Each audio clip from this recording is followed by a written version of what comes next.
especially now, everyone is so guarded. And then you have more and more women that don't think there's not communities for them to partake in because everyone's guarded and no one's taking the initiative to lead and start it.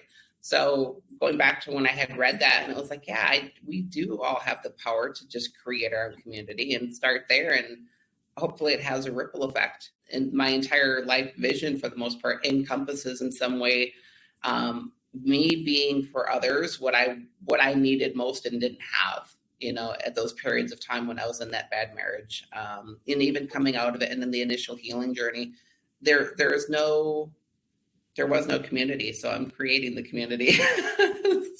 But it's really being for others because we're not alone. Everyone needs it. It's just a matter of some people, we need to step up and create it. So.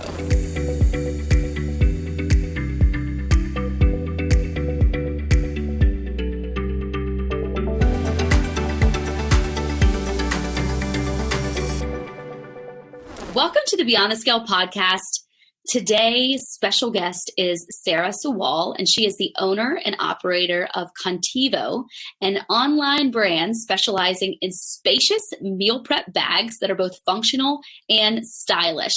Sarah was quickly approaching 40 after raising 3 children, and she realized that it was time to focus on herself and help other women realize their true potential.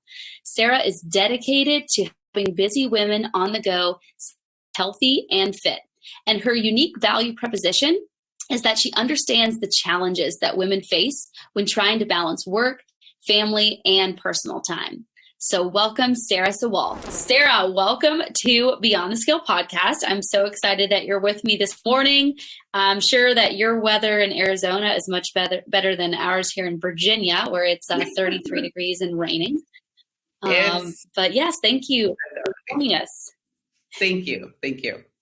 Yeah, so Sarah and I, for our listeners, Sarah and I met at a event in Arizona back in October.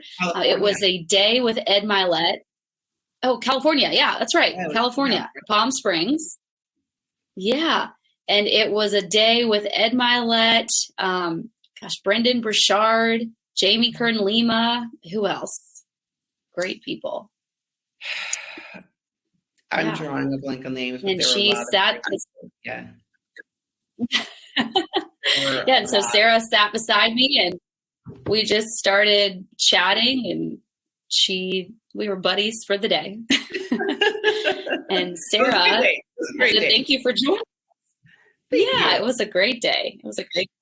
Well, Sarah has started an awesome company. It's called Qontevo, and it is it's a food prep container company. So think, lunch boxes that you're taking your prepped food to work in, but very cute and fashionable, and only for women, right? I market toward women, but they're in the majority of the bags are more skewed feminine, but there are like 4, there's like 3 or 4 that would totally be for a guy too. So from a branding standpoint, I focus on women, but there are some that a guy would not look foolish carrying. And I have sold several to men, and some of the women have bought them for their husbands. So so it can certainly go both ways, but my primary focus is women. And that's because I encompass helping women beyond just the lunch bag aspect of the lifestyle. So I love that. And when we first met, full transparency, I looked at her and I was like, she's definitely a fitness model. She's in the fitness space because you have a great physique. You look great. I mean, I already know how, invested you are in your health and fitness. But I was like, there's, no question. She's like a fitness model. And you said, no, actually. Well, thank you. So tell us about your journey. Tell us about your journey on like how you even thought of the idea to start this company.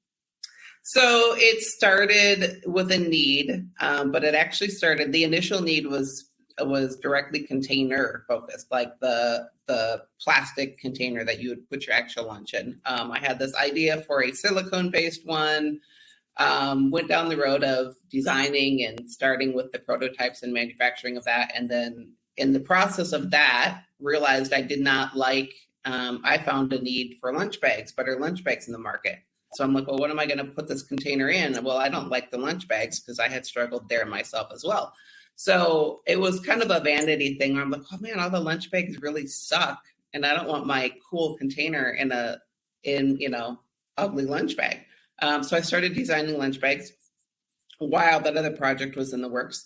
And then when it came prior to launching, I ended up scratching the container project because it was becoming a manufacturing nightmare. Went with the lunch bags. And then after launching in 2020, I had originally launched with normal small size lunch bags and then one large one. And it was the large one that sold out. And that was where I found kind of the niche market that I settled in on, determining that there was a lot of women like myself who needed to pack a full day's worth of food and didn't have adequate lunch bags to do that. So when I went back to the drawing board in 2021, I kind of made a lot of changes with where things worked and what didn't work. I just focused solely on the large lunch bags and that market of women. So it's evolved. It's kind of like the saying, you have to get started to kind of know where your answers come from, because if I would have never planned it out the way it has turned into. It's like it was starting and then one thing led to another or led to removing some element of it and adding another. So it's evolved over time, but ultimately it came down to a need and not liking what was in the current marketplace. Well, that's awesome. Well, good for you for not like stopping there and just giving up when you had the trouble with the manufacturing company with the containers, because a lot of people, I'm sure you spent a lot of time and a lot of money. So you were probably questioning, like, what should I do at this point? Yes. And I'm also kind of, I have this mindset that if I had quit then, I really would have been mad at myself forever, because then it would have been like, well, what could it have become if I didn't just quit? So that's to this day, that's kind of my mindset on it. So I'm not going to say that mindset comes easily. I have to, really work to overcome the negative aspects that come with it. So you have to kind of push through it, but it's still there. It's there. It's just part of entrepreneurship. So I accept it. Oh, definitely. And I love the concept of the big lunch boxes, because like even your car, we never have enough cup holders. And like with the lunchbox, we never have enough pockets and never enough space for the snacks and maybe like your protein shake, just all the little containers. I love that. So I always carry, now I carry my own brand of water bottle, but I always would carry like a Yeti style or a Hydro Flask style water bottle, the really big oversized ones. And the same thing there. It's like you're carrying a small lunch bag and then you're carrying, like you said, your snacks. And now I got to carry my water bottle. So the idea was, again, we're based on my needs is what I how I design them. It's like, well, I carry this, and this, and I want one bag to fit all of that. So that goes back to the need side of it. Most lunch bags would struggle to carry even just like your 16-ounce water bottle. It's like, well, I need everything to fit in here. That's because most people don't drink water and eat the amount of food that we eat, right? Well, what's interesting is, agreed. What I have learned along the way, which I never would have thought about prior to launching the big bags, is why I only went with one large bag when I initially launched is because I thought only other fitness girls or fitness people are eating as much food as we would eat throughout the day. So I'm like, let me just dip my toes and do one. There's a whole world of women that need to pack a full day's worth of food. You have your healthcare workers. So beyond the fitness world, you have healthcare workers, moms that are just, they might have an 8-hour work day, but they're not home all day because they're going straight to pick up their kids at school and then they're gone the rest of the night. So there's turned out to be a market that I have learned so much about that I didn't think, hadn't considered. And that's why there's been a market there, is because beyond the fitness world, a lot of women are gone all day long and need to pack their whole day's worth of food and belongings and drinks and snacks and all of that stuff. Yeah. So. Oh, definitely. Definitely. Well, I feel like, based on just the little that I know about you, I feel like this company aligns with your goals personally outside of business, but just, I think that you are a planner. And I think that you do look ahead for, what's coming and what I need to do to reach my goals. How has starting a business and still, taking taking care of yourself, and you have kids, like taking care of your kids. How is that all panned out, working together on this big project, and then you have all this other craziness going on? So my kids now are grown. So fortunately, I do not have to juggle young kids with picking them up, taking them to school. But when I started this, so when I started the whole idea, there was a period of time where I was working full time, getting all of the idea behind this business, working on that. And then my kids were in their final stages of high school. So I've been there and having to juggle it all. Fortunately, right now, my focus is just the business. I still have kids, but they're grown, so they're very independent. So I don't have to shuffle them around or anything. But it's still a challenge. You have to be very intentional with your schedule and be very, planned out in how you spend every block of that day. And that's how I managed it before. It's takes a lot of intentionality. But when you are very intentional with your schedule, you realize how much time you actually waste throughout the day doing just, whether it's not having a sense of urgency when you go from one place to the next, or grocery shopping. There's ways to, I've eliminated that, so now I do grocery pickup. I never thought I'd be that person that does that, but that saves, 45 minutes of not having to, wander around the grocery store. So there's a lot of things you can do to consolidate and condense your time if something is important enough for you to get it done. In most cases, I might say that obviously having kids, there's some, if you have young kids, there's a little bit of maneuvering you have to do with that more so. But what are your goals with this business? So do you think that you'll go back to the containers at some point? Or do you think that you'll continue with the one? Yeah, so not the container as I was working on it, because I was working on it being a solely produced out of silicone, and that is not practical. It's not practical from from a cost standpoint versus what you could sell it for. So I don't foresee going back to that. My vision at this point for the brand is to be this my long-term vision ultimately is to actually be the dominant player in the insulated bags marketplace. So right now our focus is women and that large lunch bag, but ultimately I want to trail off of that and have all the different size, insulated lunch bags, and eventually have a men's line and a kids line, and, could it get into coolers at some point? Perhaps. So think, how you have Yeti for your water bottles and your insulated stainless steel products. I want Qontevo to be that kind of version, but insulated bags market. So that's my long-term vision. Love it. Recently, Sophia and I found, my daughter, we found a lunchbox that has like a freezer pack all around it. And you could actually put the whole lunchbox in the freezer. And then in the morning you get it out. Yeah. And you expand it. And like the whole lunchbox is insulated with like a freezer pack. It's great. Yeah, it keeps everything cold for hours. It was a female founder who did that. I don't know if she still owns it or if she sold it, but she has a patent on that. So I know what you're talking about. That was a great concept. Yes. It's definitely a very creative design that she did. So a lot of our listeners, most of them are clients at FitBody, but I know a lot of them personally, they have, businesses on the side, or maybe it's their full-time gig. E-commerce is a big thing right now. Everybody, not everyone, but a lot of people are dipping their toes into online businesses, and they're selling a product or products, and they're trying to do it from home. What have you found to be like the hardest part on starting a business organically by yourself in this e-commerce world where there is just so many products already out there? Like, how do you set yourself apart? Yeah, that's a great question. I think as far as setting yourself apart, even though it's a product-based brand, you have to, especially now, I believe, you have to have a connection with the customer. You have to be very, very, very customer-centric. So it can't just be a matter of thinking you're going to be behind the scenes and you're going to be this person that really no one knows who's behind the scenes, sending and packing and doing all the orders.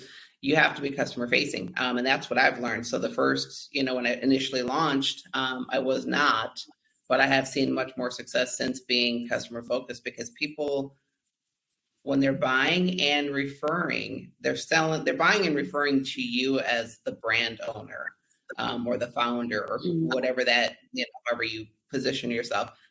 Most people, especially in a commodity-based world or a commodity-based product, I'm not going to say they don't care about the product, because the product, you still have to have a good product, but there is a larger element of it that is personal branding. So I would say, if you're going to go into e-commerce, accept and understand that you're going to have to be represented as a personal brand. That's just where it is. And some people aren't comfortable doing that. And I've certainly had to get beyond myself and getting comfortable putting myself out there. So that would be the first thing. And the second thing would be, there is, what I have learned along the way, that had I known going into it, I probably maybe would have never started. I don't know. There's a whole art to getting customers. It's not a matter of just putting a website up and having great pictures and thinking that if you build it, they're going to come, because that's unfortunately not the reality of it. So you have to have a skill in sales and marketing, and how you then draw people to the website.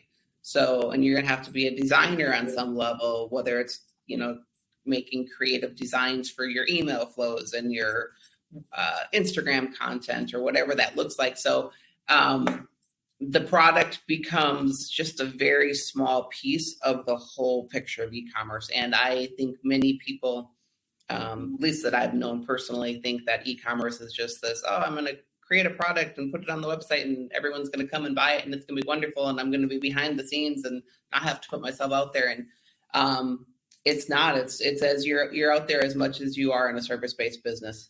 So I would say that they understand that and kind of look into that before making a decision that they want to create a product. Yeah, just reinforcing that know, like, and trust factor. We talk about that a lot at FitBody. Our clients, you can go get a good workout anywhere, but when you come to FitBody, our core purpose is to build relationships with our members. And that's what we talk about a lot with our coaches. We're in the relationships business. And so we are working together to form this strong community. Yeah.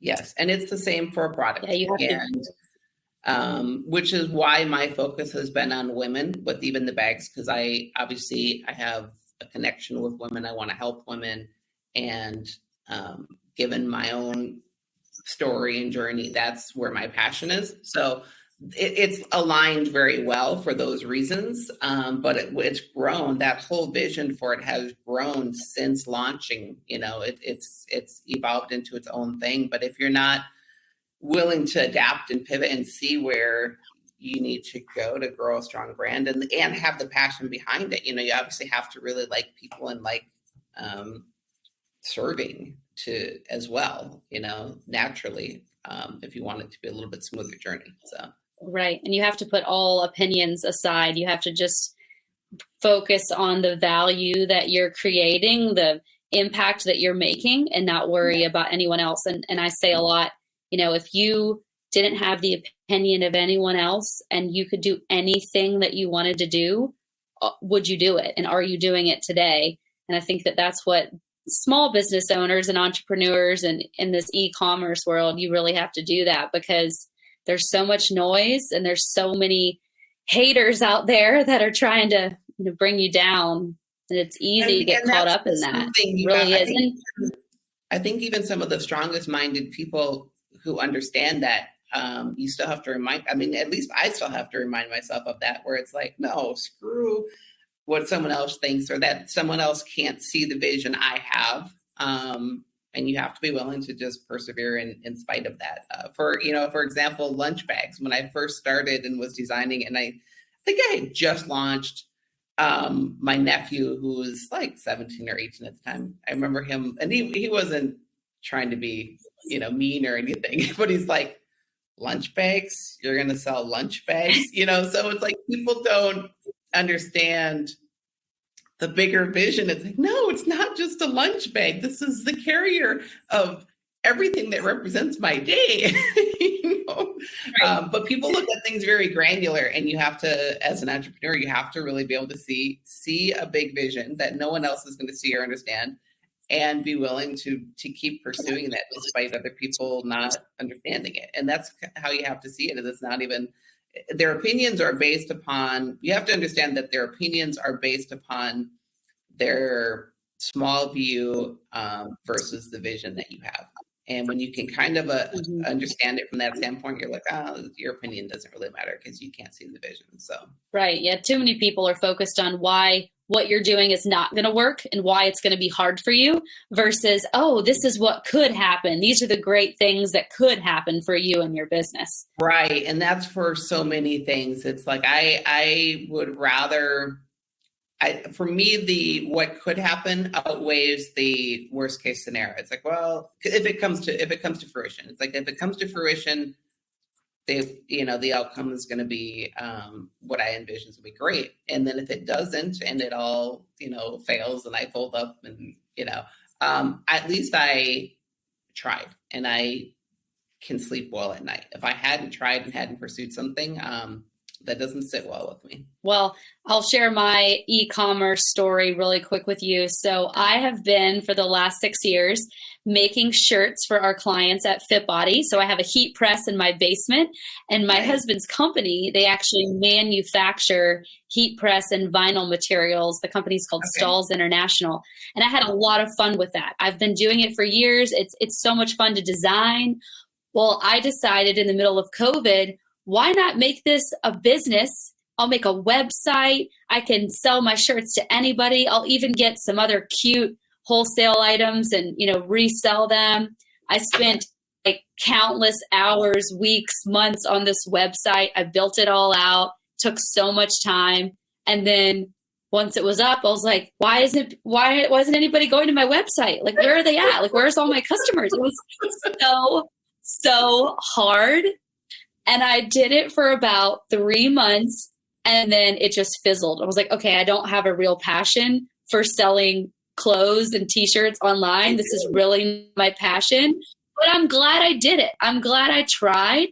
I can, I had this idea, and I can say that I tried. And it all really came down to, I didn't have the passion for it to keep going. It was a hobby. It was something I did on the side. And once I tried to make it like a full-time gig, I realized that the passion just wasn't there. Yeah. And that is, it is. And I have learned so many things, getting my teeth kicked in. Like, this is not, e-commerce is not what, all the amazing ads you get on Instagram or whatever online, or you see people talk about, oh, just throw up a Shopify website and it's going to be great. That's not the reality. That's what I did. It's not the reality. I went into it with that kind of naive thinking too. But when I have enough passion behind the vision for the brand and the fact that it is very female centric in helping women. And the number of customers that I have met that have turned into friends as a result of that relationship building in the process is really where I get my passion and drive from with enjoying what I do. I love that. Let's talk about that a little bit, because I think you are somebody who's really great at making sure that what your vision is aligns with what your daily habits and daily tasks are and who you're surrounding yourself with. So how do you find other women in particular that are going in the same direction that you are? Like, how do you find ways to connect with them? Because I think a lot of women, me especially in the season of motherhood that I'm in, sometimes I feel like I'm stuck in the middle. Like, I'm not quite where I want to be, but I'm further than where I was. And it's hard for me to find other women that are heading in the same direction, other people that I can kind of just confide in and talk to if I have something, on my mind that I don't want to talk about just with my husband. But how do you find other women that are doing that, that are doing similar things as you? I would say I have two fractions of women. Well, I don't want to say fractions. There's a couple elements. So it's a great question, because let me go back a little bit further. Prior to a couple of years ago, prior to really 2 years ago. Prior to 2 years ago, I had 0 women in my life other than my sisters. 0. And I had a lifting partner, so I shouldn't say 0, but we didn't, we just were workout partners. We didn't really extend much past that. And I didn't like it. It's a very lonely place when you don't have a tribe of women around you. And I really felt that. And I read this book called The Hero's Journey.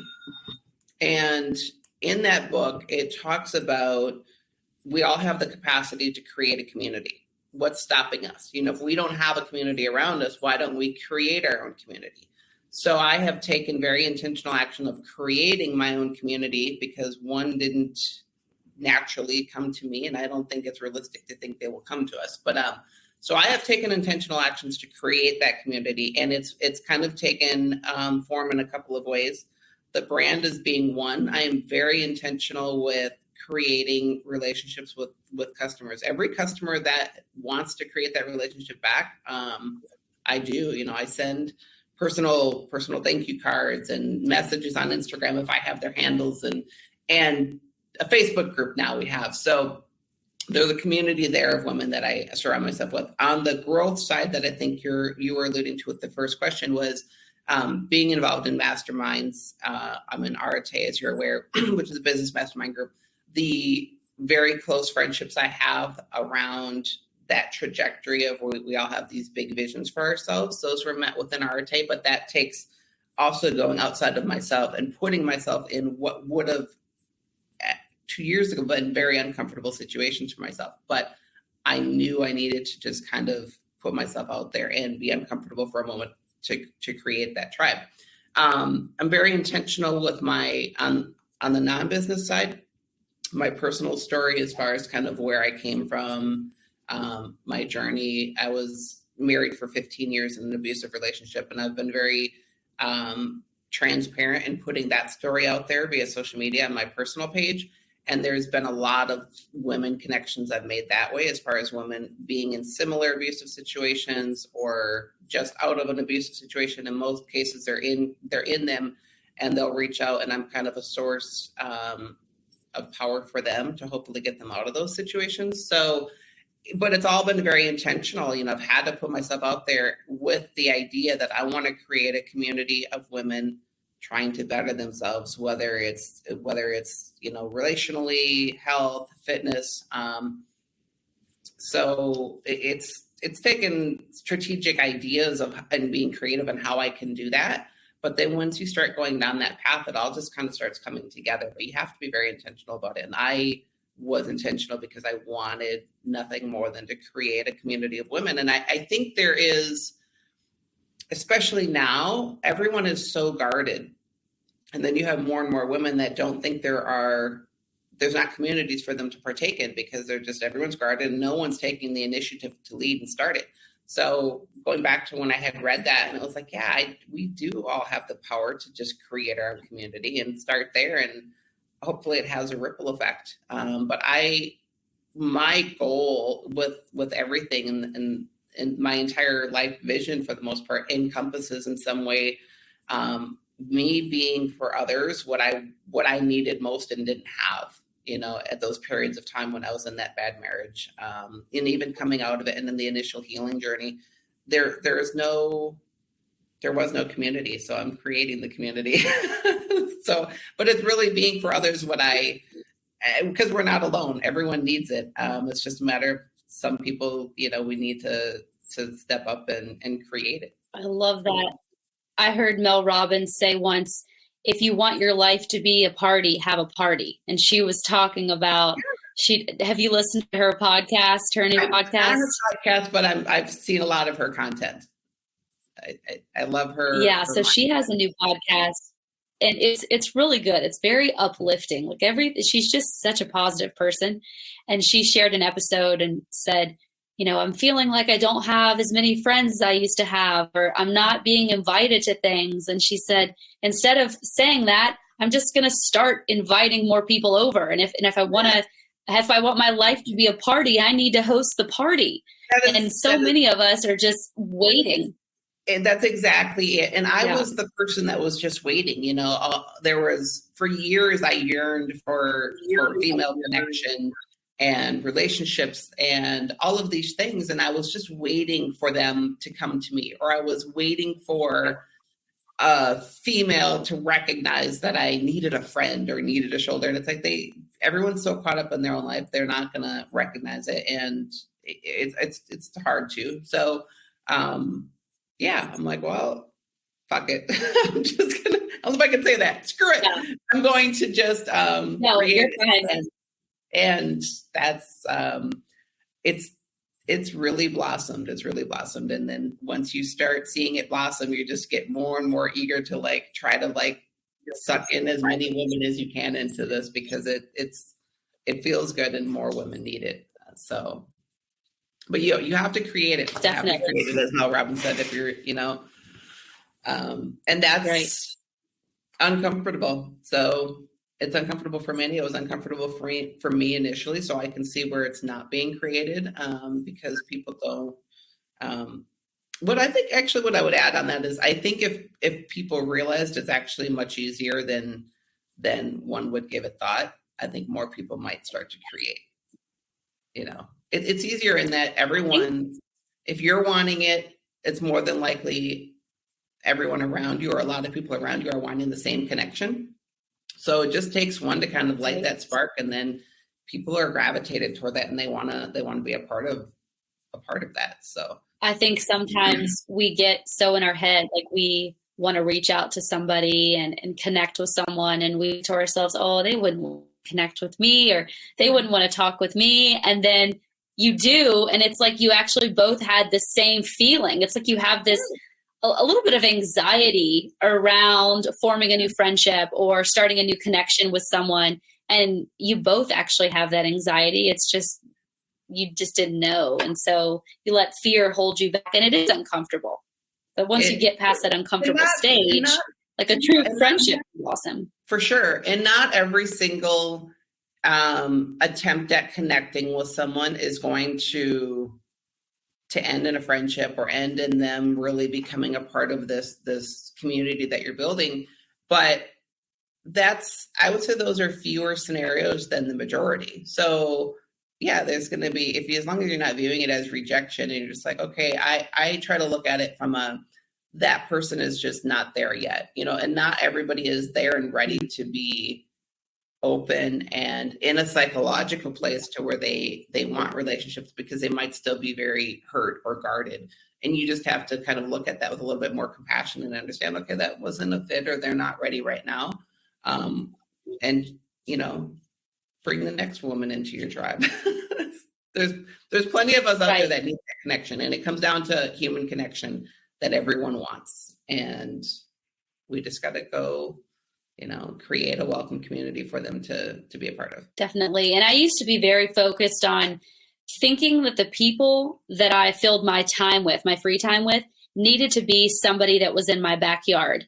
And I searched for that so long. And then just recently, actually, I'm in a Fit Body Bootcamp mastermind, and I've connected with several women in the mastermind that are going through so many similar things as me.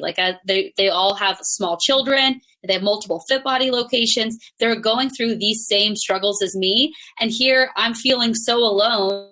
We connected a few months ago in Orlando at a mastermind, and, everybody's crying over the same things together. And I realized I can connect with these people. I can form strong bonds and relationships with these people, even if they don't live down the street from me. And really, the truth is, I don't have time to go get coffee with somebody every week anyways. So it's totally fine that these people don't live where you are. We get caught up in that.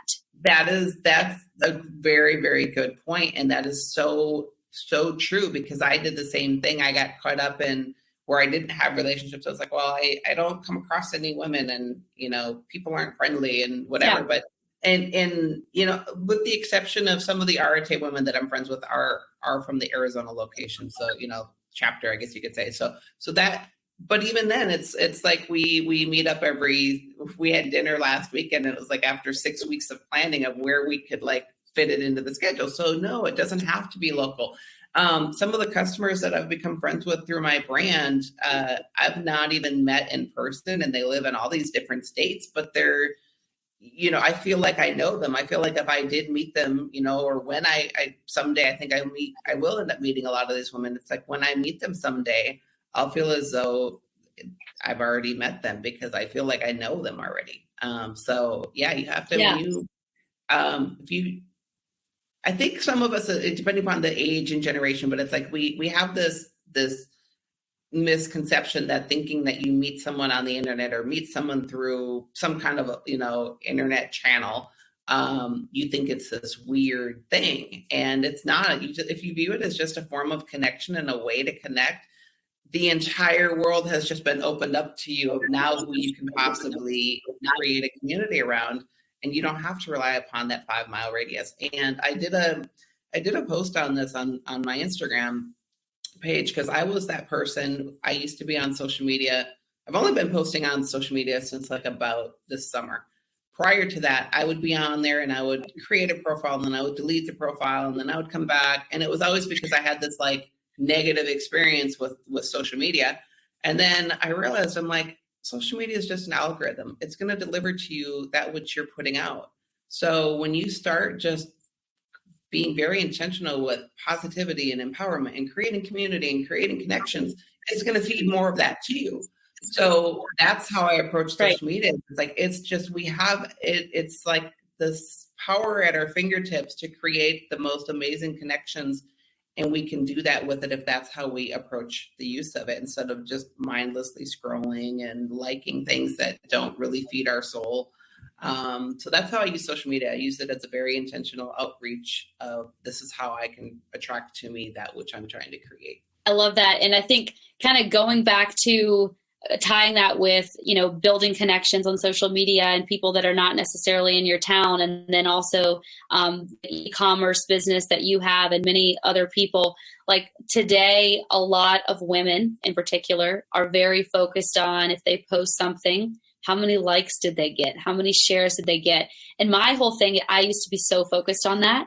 And now that I'm in a point in my career where I am posting very often, I'm posting to inspire, I'm posting to motivate, maybe on your health and fitness journey, or maybe you're interested in opening up your own Fit Body franchise.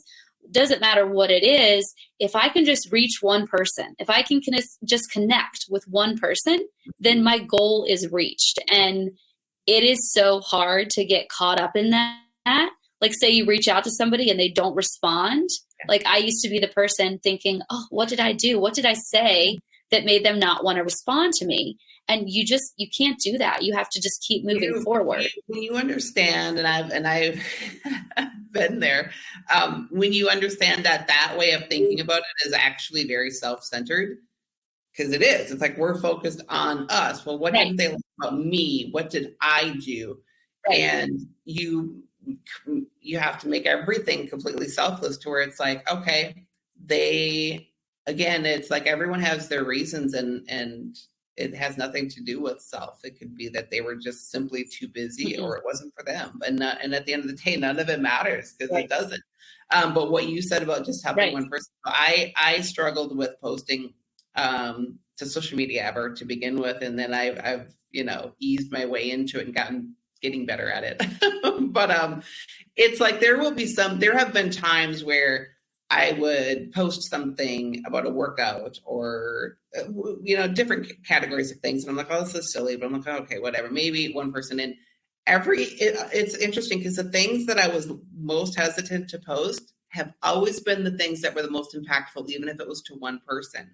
And that's what I use as that reminder of, like, what, one person, this impacted one person in a big way. I got I remember I would be posting, and I still do, where I'm up early in the morning, whether I'm going to the gym or I'm reading or I'm journaling. And sometimes I'm like, oh, this feels really like showy, like I'm trying to show how early I get up, and that's how I perceived it.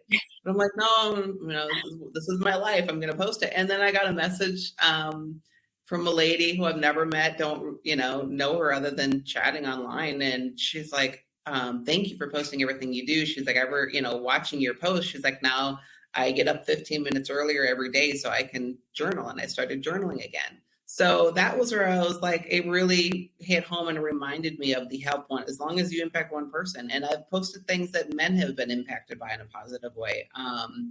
So there's an acronym. Are you familiar with the acronym HOPE? Basically, as long as, okay, HOPE, help one person every day. And that's how I view every post I post, everything I post, every story, every post is like, as long as I've helped one person with that, one person every day, and without fail, I pretty much have helped one person every day. And it's always the stuff I'm most hesitant to post that seems to be, what's impacted some obscure person that never messaged me prior to that post. So, and then the more you do it, the more you start to be like, oh yeah, it really doesn't matter. Why am I so concerned about stuff? I posted a video in my Facebook group yesterday. It was the first take. I was talking on the topic of motivation, and I was driving, and I replayed the video to myself, and I'm like, oh my gosh, this looks terrible. It sounds terrible. Like, as I'm looking at self, then I'm like, no, Sarah, practice what you preach. It doesn't, like, this isn't about yourself. This is about helping one person. Right. And if any part of this message helps one person, that's all that matters.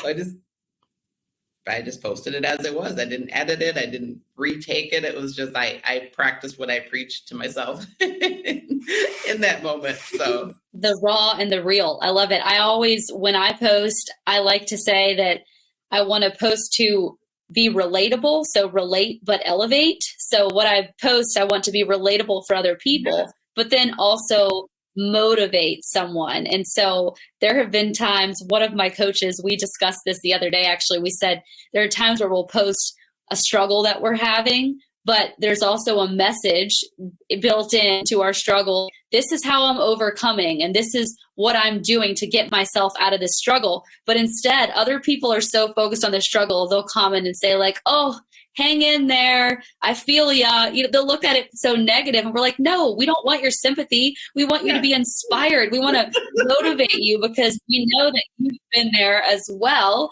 and we're doing this to get out of it. But instead, some people just say like, oh, hang in there, it'll be okay, tough season. We're like, no, that wasn't the point. Right.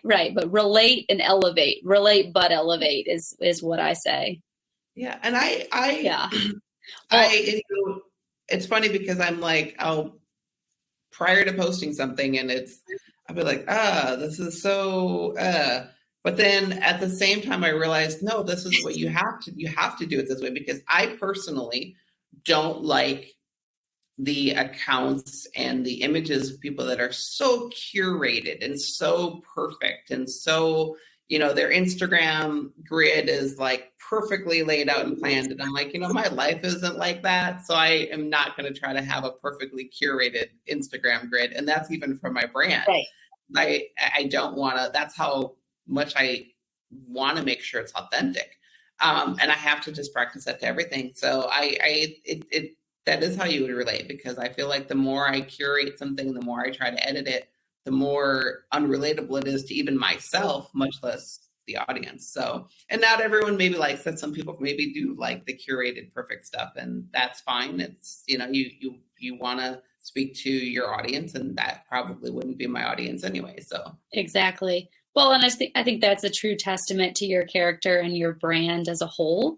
And I know what got you to starting your business today and what got you to where you are today was for your love for taking care of yourself and your own health fitness journey. You're very dialed in on nutrition. So I've so enjoyed our conversation today, and I feel like we could talk about so many different things, whether it's business or entrepreneurship, taking care of yourself during this season of life when starting a business. But I like to end all of my episodes with, what does beyond the scale mean to you? Beyond the scale to me is focusing on health and fitness and eating. We'll speak to nutrition here as just a very sustainable lifestyle. We get and I'm going to speak from my own experience on this, and I see this all the time with women too. We get so caught up in a number on the scale, or a number in terms of a measurement or some kind of vanity metric. And we're so focused on this vanity metric that we don't even enjoy life anymore. We don't enjoy food anymore. Everything is a good thing or a bad thing versus just a thing. You know, we ascribe to it that which we think it is, but it's not. It's just food. Whether it's junk food or it's healthy food, it's like when we ascribe good and bad, then we internalize good and bad, or I'm good and bad if I did or didn't eat that, and what it's going to show on the scale. And we really just need to enjoy life, eat nutritiously, but get beyond the scale and just see it as being a lifestyle where we're, you know, making as good of choices as we can in the moment, but not getting so caught up in it. I think we all, and I'm guilty of that myself still sometimes, getting caught up in what is this going to do? How am I going to add weight or lose weight? We're so focused on the numbers and the metrics of it than just enjoying life and trying to live healthy for how we feel, not how we look, but just how we feel. What is going to give me the most energy and vibrancy for my family, to show up for my family and for my friends? And I think if we start to view things that way more, it becomes a more habit. It changes the mindset on how we approach health and fitness. Definitely. I love the lifestyle approach. I think too, there's so many diets and exercises and options. There's a lot of noise in the health and fitness world, and we can easily get caught up in that and think that if we derail from that plan that we had, then we're not going to reach our goal. And the truth is, there's no one plan that works for everyone. You have to find what works for you. And all those plans are, the majority of them are based on some kind of vanity metric. It's always this quickest way to weight loss, and it's always focused on a weight loss too, it seems. But it's always this fast and quick. There's none of these plans are talking about, if you follow this plan, it's going to give you the most positive energy and showing up for your family. And I think we need to just kind of, I wish we could shift that whole movement, but that'll take a monumental effort. But that's beyond the scale to me, is just really, really, really, really creating this as a lifestyle based upon how you feel, not how you look. Well, awesome. Well, thank you so much, Sarah. For all of our listeners, I know that they got incredible value from this today. And if they would like to find you and connect with you, where can we find you on your social media? Yeah, so on my social media, Instagram is my preferred source, which is Sarah with an H, Sawall, Sawall, at Instagram.com. I am on Facebook as well under the same first and last name. Or my business is Qontevo with a Q, Qontevo on Instagram, also on Facebook, but I'm more active on Instagram. So yeah, that's how they can reach me. Awesome. And then your website, is that Qontevo.com? It is, yes. Well, Sarah, thank you so much. And I'll talk to you soon. Sounds great. Thank you. Have a good day.